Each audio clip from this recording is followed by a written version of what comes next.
The Brooklyn Nets made the decision to suspend Kyrie Irving for at least 5 games last week in order to be reinstated to the team. Our Shams Charania reported that Irving has to fulfill 6 requirements. So for more on this, Shams joins us now in studio. Shams, what more can you tell us about the requirements and how the Nets are handling this situation here? Yeah, so Brooke,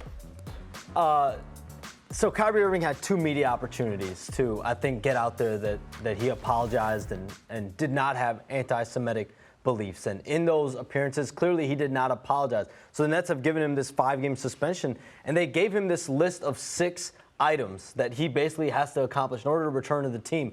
I mean, if you look at this list and when you talk to people around the league, there's definitely a skepticism as far as will Kyrie Irving carry these out?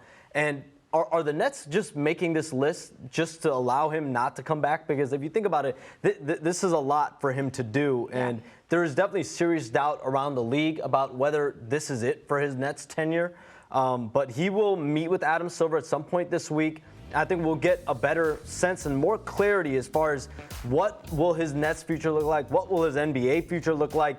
We saw Nike sever ties with him on Friday. So there are a lot of decisions Kyrie Irving has to make right now, and whether he wants to go through with some of this, he's probably going to have to be required to do at least a little bit of it, no matter where he ends up. Yeah, that's the interesting thing to me about this situation is they're asking Kyrie Irving to do these things. I asked the question, number one, even if he does complete this list, does it actually change the way that he feels about any of the topics in terms of anti-Semitism and the things that were going on there? Number two, what is his willingness to do it, like you mentioned, to begin with? Because he seems pretty adamant about where he's at and his thoughts and his feelings. But there's also the basketball side of this, where we know that Kyrie Irving is one of the great players that we've ever seen.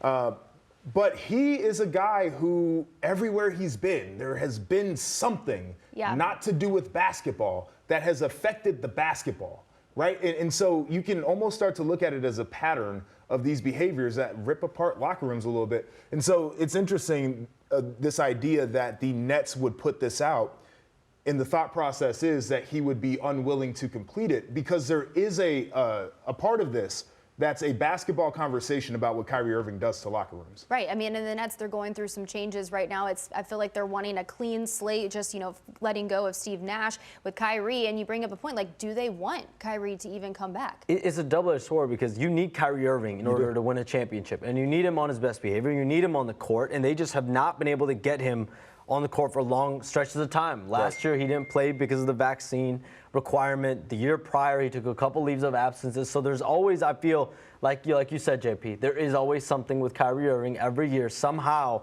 We'll see how this transpires. I mean, there's definitely a window for him to return to the Nets. Right. It's not like it's out of the question. They gave him the list of requirements. Yeah. Most of those are really, really easy to accomplish. They call them for a reason, yeah, right? You would think that it would just be easy to follow those steps.